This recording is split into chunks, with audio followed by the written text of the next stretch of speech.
काय मग मैत्रिणींनो, उद्या आहे जागतिक महिला दिन, वुमन्स डे. झाले का तुमचे प्लॅन्स? उद्या काय करायचं आहे? स्वतःच्या आनंदासाठी, स्वतःसाठी असं काही ज्याने तुम्हाला आनंद मिळेल, तुम्ही खुश राहाल. केलेत प्लॅन? Very good. काही मैत्रिणींचा आन्सर होच असेल. झाले असतील त्यांचे प्लॅन्स, मैत्रिणींना भेटायचं. मग काही जुन्या बालपणीच्या मैत्रिणी असतील, कॉलेजच्या मैत्रिणी असतील किंवा अजून दुसऱ्या कोणत्या मैत्रिणी असतील त्यांना भेटायचं. मस्तपैकी मूव्हीला जायचं किंवा कुठेतरी फिरायला जायचं किंवा अगदीच नाही तर रेस्टॉरंटमध्ये जायचं, जेवण करायचं आणि मस्तपैकी गप्पा-टप्पा मारायच्या. कोणाचे प्लॅन्स असतील की स्वतःला मस्तपैकी पार्लरमध्ये जाऊन वेळ द्यायचा आणि स्वतःला छान मस्तपैकी ग्रूम करायचं. पण इथे काही मैत्रिणींचे असं असेल की काही नाही गं, रोजचा दिवस आम्हाला सारखाच असतो. अगदी बर्थडे सुद्धा. येतो दिवस आणि जातो दिवस. आपली आपली घरातली कामं आणि आपण. सकाळी उठा, डबे करा, झाडून पुसून घ्या, स्वयंपाक करा, भांडे घासा, कपडे धुवा. बस इतकंच. मुलांचा अभ्यास घ्या, रात्रीचा स्वयंपाक आणि संपला दिवस. यात काही विशेष काहीच नाही. रोजचा दिवस सारखाच. पण असा विचार जेव्हा तुम्ही करतात, तेव्हा तुम्हाला मनात कुठे वाटत नाही, की आपण आपल्या स्वतःला वेळ द्यावा? आपण सुद्धा आपल्या मैत्रिणींसोबत फिरायला जावं किंवा एक दिवस आपल्याला काय हवंय त्यासाठी वेळ द्यावा. मला एखाद्या गोष्टीची शॉपिंग करायची आहे, ती त्या दिवशी जाऊन खास करावी. कारण वुमन्स डे आहे, तो सेलिब्रेट करावा. किंवा एखादा पदार्थ मला त्या रेस्टॉरंटचा ना फार आवडतो, तो जाऊन खावा. निवांतपैकी स्वतःला वेळ देत एखादा छान मूव्ही बघावा, घरच्या घरीच मूव्ही डेट करावी प्लॅन. असं तुम्हाला वाटत नाहीये? असं शक्यच नाही की तुम्हाला वाटणार नाही. वाटत असेल. पण काय होतंय ना, आपण सर्वजणी आपण स्वतःला इतकं कामांमध्ये गुरफटून ठेवलेलं आहे, की खास आपल्याला जर आपण कोणी म्हटलं ना, "तुला वेळ दे, स्वतःसाठी घे 30 मिनिट आणि दे." पण त्या 30 मिनिटमध्ये सुद्धा आपल्याला, "बापरे! गॅस तर बंद केला असेल ना मी, ह्याने डबा भरलेला असेल ना, तो शाळेत गेला असेल ना." म्हणजे इतकी आपल्याला कामं घरातली आठवतात ना, बापरे! म्हणजे आपण जरी फिजिकली दुसरीकडे असू ना, मेंटली आपण पूर्णपणे घरामध्येच अटकलेलो असतो. आणि मग अशामुळे आपण फिजिकली एक्झॉस्ट तर होतोच आणि मेंटली सुद्धा होतो.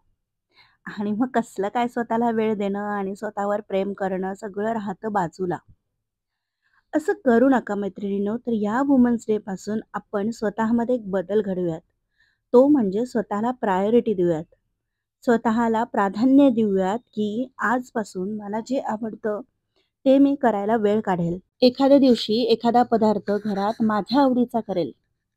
सगळ्यांची आवड निवड जपता जपता आपल्याला काय आवडतंय हेच आपण विसरतोय. एखादा पदार्थ आपल्याला खूप आवडतो, पण तो आपण कधी करतच नाही कारण घरच्यांना तो आवडत नाही. पण कधीतरी करूयात ना स्वतःसाठी, काय हरकत आहे? एखादा रंग ड्रेसचा आपल्या मनामध्ये खूप असतो, की मला अशा रंगाचा ड्रेस घ्यायचा आहे. पण आपण ते मनातच ठेवतो आणि मग मॉलमध्ये किंवा कुठे शॉपिंगला गेलो, की विचार करतो, जाऊ द्या. मला घेण्यापेक्षा मी तर घरातच असते ना. मला घेण्यापेक्षा मी त्या पैशामध्ये बाकीचं घरातलं घेते. मान्य आहे काटकसर करायला पाहिजे, सर्व गोष्टी मॅनेज करायला पाहिजे. पण कधीतरी, कधीतरी खूप महाग नाही, पण अगदी स्वस्तातली गोष्ट जी आपल्याला फार आवडते आणि आपण ती घेत नसू, ती घेतली तर काय हरकत आहे? काहीच नाही, हो की नाही? मग ह्या वुमन्स डे पासून स्वतःची आवड-निवड जपूयात. एखादा छंद असेल जो तुम्हाला फार आवडत असेल आणि लग्नानंतर म्हणा किंवा मुलं झाल्यानंतर म्हणा, तो तुम्ही कुठेतरी धुळखात ठेवलेला असेल मनाच्या एखाद्या कोपऱ्यामध्ये. त्यावरची धूळ झटकूयात आणि रोज त्या आपल्या छंदासाठी वेळ देऊयात. बघा किती आनंद होईल. या छोट्या-छोट्या गोष्टी आहेत, पण खूप महत्त्वाच्या आहेत. आणि महत्त्वाच्या का आहेत माहिती आहे का? जसं-जसं आपलं आयुष्य वाढतंय, तसं-तसं आपण अधिकाधिक बिझी होतोय जबाबदाऱ्यांमध्ये आणि त्यातून आपण काय करतोय, पद्धतशीरपणे स्वतःला इग्नोर करायला शिकतोय आणि आता आपण त्यामध्ये पटाईत झालेलो आहोत. आपल्याला वेळ मिळो का ना मिळो, आपल्याला काहीच वाटत नाही. आणि कधीतरी मात्र इतकं आपल्याला मन भरून येतं ना, इतकं रडावंसं वाटतं आणि वय जसं-जसं वाढतं ना, तसं-तसा तो गिल्ट आपल्या मनातला वाढत जातो, की मी आज स्वतःला काय करून बसली आहे. थोडं पण लक्ष दिलं नाही मी स्वतःकडे. कशी झालीये मी? असं वाटतं ना तुम्हाला? आय एम शुअर बऱ्याचशा अशा मैत्रिणी असतील त्यांना असं वाटत असेल, की मी कशी होते आणि कशी झाली. एकेकाळी मी इतकी टापटीप राहणारी मी आज गबाळी झाली. एकेकाळी केस पण माझा विस्कटलेला नसायचा आणि आज दिवस-दिवस मला केस विंचरायला वेळ मिळत नाही, अशी झालीये मी. मागे कधी खदखदून पोट धरून हसलेलो आहोत, आठवत सुद्धा नाही, अशी झालीये मी. तुम्ही पण अशा झाल्या आहेत का? अशा झाल्या असाल तर या वुमन्स डेला स्वतःला प्रॉमिस करा, की मी रोज स्वतःला थोडा का होईना वेळ देईल आणि त्या वेळामधले घरची कामं किंवा अजून काही दुसरी कामं, घरासाठीची कामं मी करणार नाही. तर मी फक्त आणि फक्त मला काय आवडतंय, मला त्यावेळेस स्वतःसाठी काय करावं वाटतंय मी ते करेल. करून तर बघा सुरुवात. मग बघा तुम्हाला किती इंटरेस्ट येईल. आणि जेव्हा तुम्ही ह्या गोष्टी करायला लागाल ना, तेव्हा घरच्यांना सुद्धा त्या गोष्टीची सवय होईल, की नाही ही अर्धा तास स्वतःला देते आणि त्यावेळेस ते सुद्धा तुम्हाला डिस्टर्ब करणार नाहीत. करून बघा. स्वतःवर प्रेम करून बघा. स्वतःला प्रायोरिटी देऊन बघा. तुमच्या मनामध्ये जर तुमचा गिल्ट असेल, की मी काहीच करत नाही, मी कशी झालेली आहे किंवा एखादी छान सुंदर साडी बघितली तर ही मलाच चांगली दिसणार नाही, समोरच्यालाच नेहमी छान दिसते.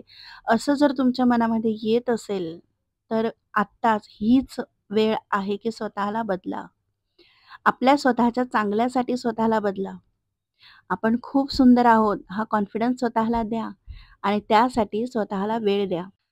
आज करेल, उद्या करेल असं म्हणून स्वतःची कामं नंतर करेल, नंतर असे ढकलू नका, पुढे ढकलू नका. स्वतःच्या मनामधला गिल्ट काढून टाका, की मी काहीच करत नाहीये.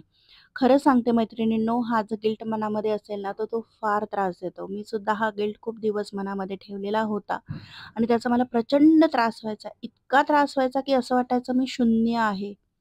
मला काहीच जमत नाही. मी नथिंग आहे. म्हणजे मला गुड फॉर नथिंग म्हणतो ना आपण, तशी झालीये मी. असं मला वाटायचं. पण असं नसतं. आपल्यामध्ये पोटेन्शियल असतं. आपण स्त्री आहोत. आपल्यामध्ये सर्व कला असतात. आपण सर्व काही करू शकतो जर मनामध्ये ठरवलं तर. त्यामुळे तुमच्या मनामधल्या त्या लहान मुलाला नेहमी तुम्ही जागं ठेवा. बघा मग आयुष्य किती छान होईल तुमचं आणि तुमच्या मनामध्ये गिल्ट राहणार नाही. असं अजिबात वाटणार नाही, की सगळे खूप पुढे गेलेले आहेत आणि मीच मागे राहिलेली आहे. बघा करून, स्वतःला वेळ द्या, स्वतःवर प्रेम करा, स्वतःमध्ये कॉन्फिडन्स आणा. म्हणजे मग तुम्ही रोजची जी घरातली कामं करतात ना, ती पण तुम्हाला खूप आनंदाने तुम्ही कराल. ती करताना सुद्धा तुम्हाला रिग्रेट वाटणार नाही. आनंदानेच तुम्ही कराल. आनंदी राहा. तुम्ही आनंदी तर तुमचं घर आनंदी असणार आहे.